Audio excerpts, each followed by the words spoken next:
tomorrow night. Joe, new set. Are we going to be digging out a new broom or something like that? It's a possibility, right, with Chris Bassett on the hill. We'll get you to Sportsnet Central in just a minute. First, Joe wants to weigh in on a couple of things. First, the way the Blue Jays down 3-1 tied this ball game in the top of the ninth, Joe. Well, they got some help from Detroit Tigers pitching that were seriously struggling, but where else do you want to be? But when it comes to doing it in the game, it's much more difficult facing live pitching. I thought those were some great approaches. Note to fans sitting near the bullpen, if you want to bark, bark. Just be polite. We are Canadians after all. Let's focus on, yes, the Blue Jays scored the winning run in their half of the 10th, but it may not have been possible if not for a guy who won the Gold Glove at first base last year and has shown, and Dan and Buck alluded to this on the broadcast, dramatic improvement in the last year and a half or so. It's unbelievable how far he has come, and if you try to rewind back to when Vladimir Guerrero Jr. made that transition to first base, and I remember saying, first to make it look pretty easy. And remember the award? It's called a Gold Glove Award by first base bag, and who knows better than Don Mattingly. But here's Kevin Kiermaier. He's going to be part of our chats every night. He's hitting a home run. Other times he's getting a sacrifice bunt down to move a run. I don't know what the heck to do to this guy. Do you start him with a breaking ball? Do you start him with a fastball? It's the aggressive nature of hitters like Springer and Bichette at the top of the order that makes it very difficult to pitch to them. You have to try to think along their lines and outsmart them. They don't get outsmarted very much. Thanks to 8 innings of Kevin Gausman, the bullpen is fresh for tomorrow's potential sweep of the Tigers. Let's send it back to the broadcast booth. Dan Schulman's with Buck Martinez. Jamie, Joe, thank you very much. You know, last night the Blue Jays hit 5 home runs. Sometimes the wins come fairly easily, but tonight was a different kind of game, Buck, and sometimes you got to execute. 2 sac flies in the 8th, getting men on, getting them over, getting them in. It's kind of been out of favor analytically in recent years, but this team seems much better suited to win this kind of a game than they were a year ago. Yeah, I think it's really important now that you emphasize pitching and defense, and Kevin Gausman set the tone with 11 strikeouts over 8 innings. And how about the defense? Espinal at third base made a terrific play, starting in place of Matt Chapman, the Gold Glover. Bo makes a great tag in the 6th inning at second base on a short hop throw. And then Vladdy turns a double play in the 9th inning, a terrific step on the bag, throw to second. He's got the best arm at first base in the majors, no doubt about it. And then the great stretch to end the game. This is how you win close games. This is how you beat good clubs. When you get into the later seasons, when you get into the postseason, you've got to pitch well. They had great relief pitching tonight from Meza and Romano, and then the defense really stepped it up tonight. 6 come from behind wins already this season, and Jamie, 4-0 in one-run games on the year. And yes, some might say, well, the Tigers are having a tough season, and the Rays themselves had said, yes, we've got a bit of a weaker schedule to start the year, but we don't control the schedule. We try and take advantage of the teams that are presented in front of us, and the Blue Jays will have a chance to take all 3 tomorrow night here in Sportsnet. Kevin Gausman's been terrific all year long. 8 innings of work. He gives up 3 earned runs in this game. Is it sweet justice that he doesn't end up losing the game, Joe? I think it's sweet justice that he goes 8 innings for his team, because going into this game, the last few games, the starters have not been going very deep, like 4 innings-ish, and that's not very good for your bullpen to do that early in the season to them. So he gives them 8 innings, but this was classic Kevin Gausman.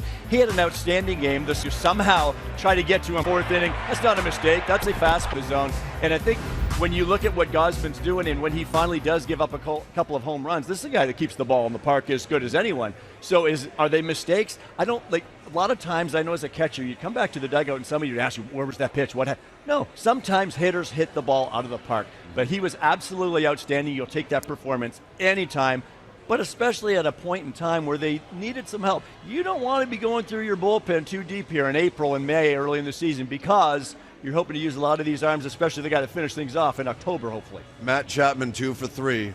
Can you believe the start he's had? He has been unbelievable, and I don't want to say surprised, but I don't think he was exactly locked in spring training, but did he ever flip a switch? Blue Jays are victorious in extras, and they'll look to sweep.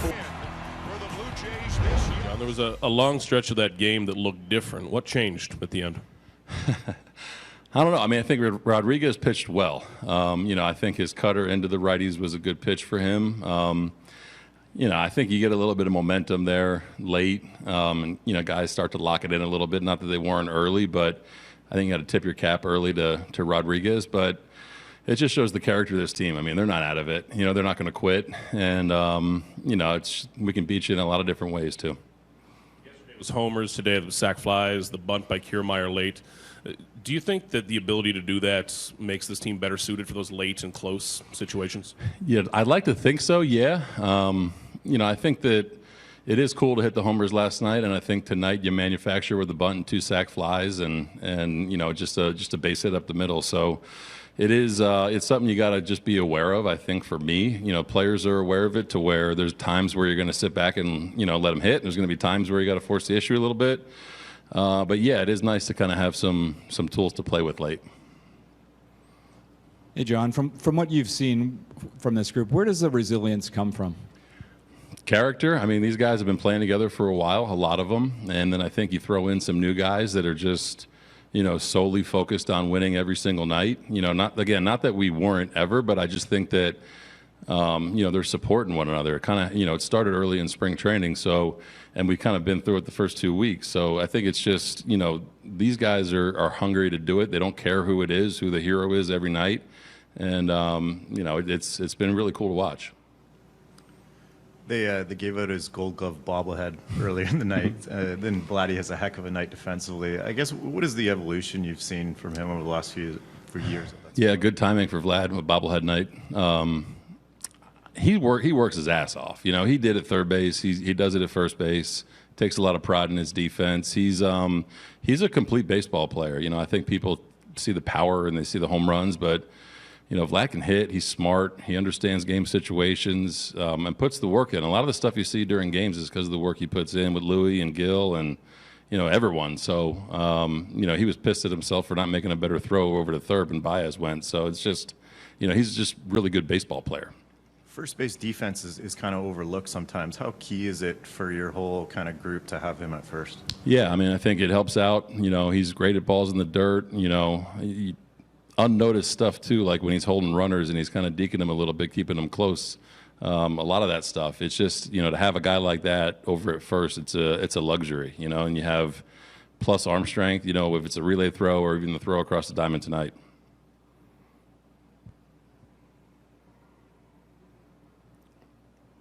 Before the game, you talked about Gausman, being that stabilizing kind of guy.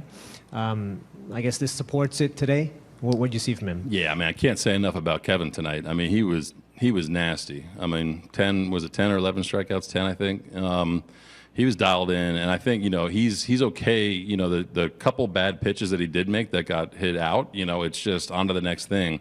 So it's just you trust that dude in any situation, and he's not going to get rattled. So I think him going back out there in the 8th inning and shutting it down even after the leadoff double. It's like, all right, man, this dude gets it. We know that, but I think just tonight was a perfect example of him just bearing down pitch by pitch. Congrats on the win. A couple of aggressive plays on the base path that unfortunately didn't go your way. Was that a combination of you always being aggressive and Rodriguez being as good as you said he was? Yeah, I mean, I think tonight with the one, Vladdy, trying to score, kind of a perfect kick off of the wall, which we're all kind of still learning a little bit, and then 2 perfect throws on a relay, and then Chappie probably got a little bit over anxious because he was running on the 3-2 pitch, trying to go first to third. Perfect world, it's, I think tonight, there's a time to force the issue a little bit and make things happen. But within that, you got to understand, who may come in from the bullpen, what matchup we may have at the plate. So maybe a little bit too aggressive at times, but again, I love the thought of it. I love the thought of guys trying to take the extra base, and still, tonight it took 3 perfect throws to nail 2 runners. Hey, John, just on Gausman, what's he like in the dugout in between innings on a start where he's going back out 8 times like that? The same as he is, it's just the same, which is why you feel comfortable. It's, he's kind of does his same routine, stays locked in, next batter, first pitch, what am I going to do? It's just very level-headed. It's just very, just methodical almost. And that double steal in the middle of the game, what was the explanation you got from the Yeah, weird one. Umpire's interference. So if if the catcher hits the umpire at any point, I don't know if it was his arm or his foot that hit him, the play's just negated and it goes back. Kind of a weird play. But again, we like, I love the fact that Dalton and Witt were ready to go to try to get there second and third, but it was 2 strikes actually on Espy, but love that thought process to try to put pressure on the defense. Umpire interference is a weird one for sure.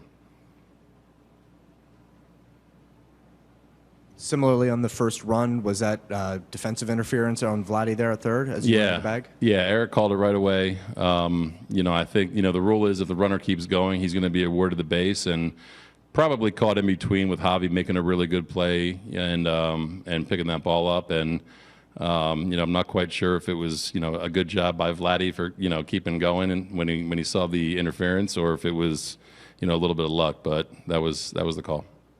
And you were talking earlier about the diversification of the offense. Is there something that, knowing that's in the toolkit, can change a little bit the approach in certain situations where instead of guys feeling like they have to swing for the big blow, you guys can maybe play a bit more of an incremental inning and just take one run here and there? Yeah, I think especially with where you are in the lineup, you can do that. And, I think guys that can handle the bat are key, and whether it's Witt, Espy, you can do a lot of things with those guys. You can hit and run. You can, bunt like KK did and kind of turn it over to the top. So, I think by now, top of the order, we're going to let those guys hit, and I think having some options, in the middle and at the bottom is a really good thing.